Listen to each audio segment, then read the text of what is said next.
think that laziness or not doing your task or not picking up a book or not exercising is 100% their fault. No, there's something called conditioning, right? There's something called conditioning, and people have been conditioned to lose. And it's from that conditioning that you must kind of unlock yourself to then recondition your mind. Because if you don't program yourself, somebody will program you. Being single in our 20s is one of the most important things we can do. One day, we are going to have kids. We might be married. We will be sleeping next to the same person day in and day out.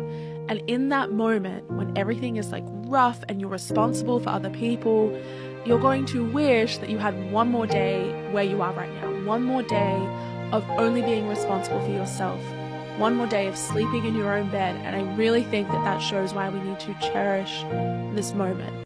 Don't really get attached, and I'll tell you why. Because of the fact I'm a psychology student, and from my last very painful breakup, I now know that majority of the time what we're feeling, especially in terms of addiction or lust, it's just the chemical reaction in your brain and it's not real.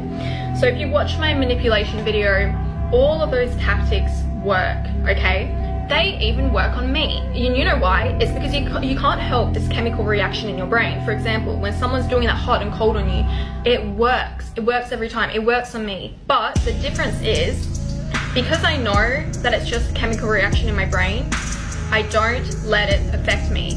For example, this guy was doing hot and cold on me, and when he started doing that, even though it low-key made me obsessed with him, I never replied to him again.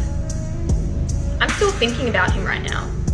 Because of the reaction in my brain, I'm still thinking about him, but I didn't act on it because I know that it's not real. Studies show that the younger generation, so Gen Zs, are lower at problem solving, lower at independence, and lower at stress tolerance than any generation before them. Why? Well, the problem is society. We have phones now.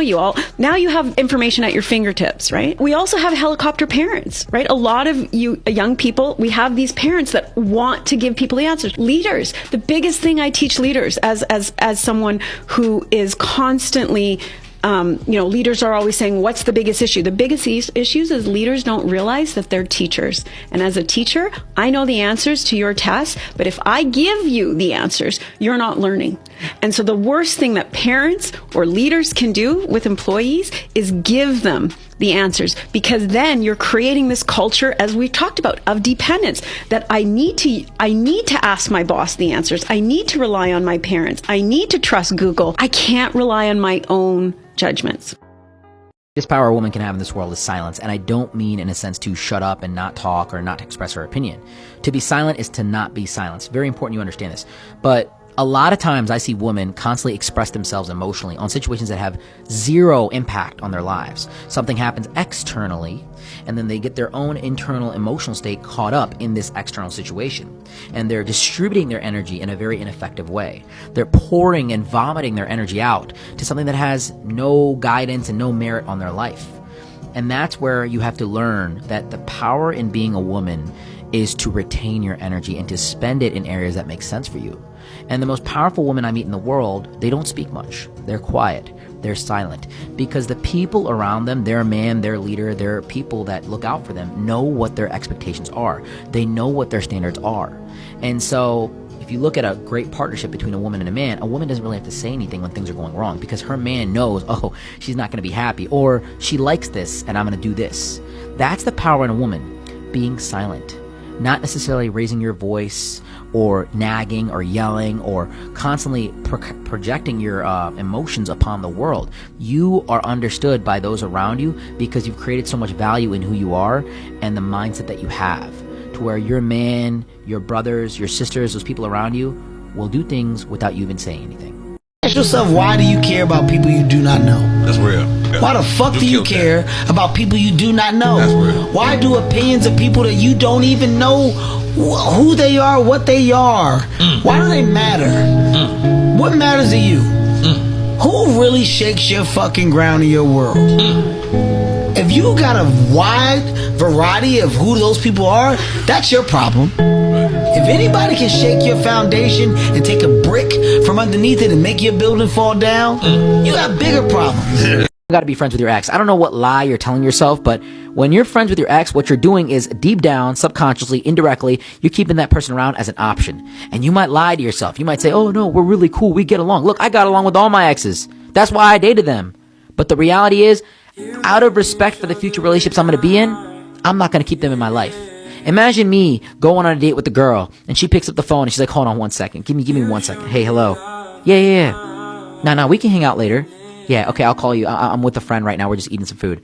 Sorry, that was my ex-boyfriend.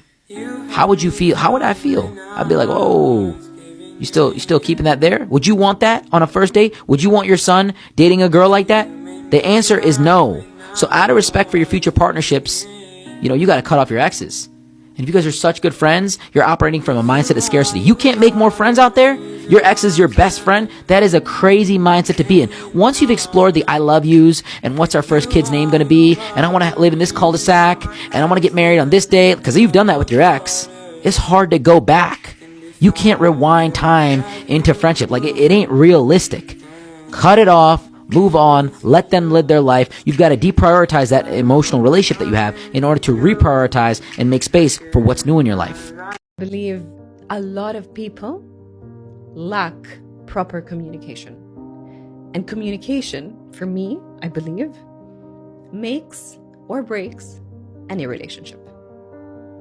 Communication, very important. A lot of people avoid communication. And a lot of things can be destroyed because of the lack of communication.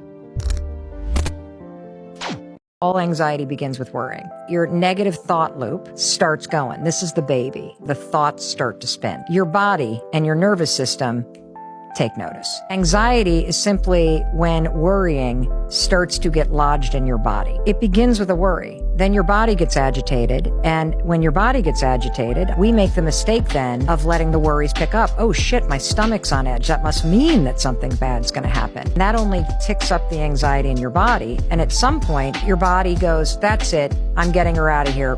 Panic attack time. When you start to attack the worry loop, that's how you can slow down the anxiety. The moment you treat people mean, you filter out healthy people. Healthy people don't stick around to be treated badly. That doesn't go in line with their template of relationships. Healthy people have a template of relationship that requires mutual respect. Now, when they're with somebody who treats them mean, they filter themselves out. They understand they might work on it for a little bit, but they recognize where they're not welcome. When you're treating them mean, keeping them keen, you're attaching to somebody that has incredibly low self-esteem, who expects to be treated like this, who will then, when you stop playing that game and actually want to commit to that person, or particularly that girl, she'll become volatile. She'll self-sabotage because she's so used to being treated mean. Commitment doesn't actually feel good. It feels unfamiliar. So she'll recreate some chaos in order to create the separation, because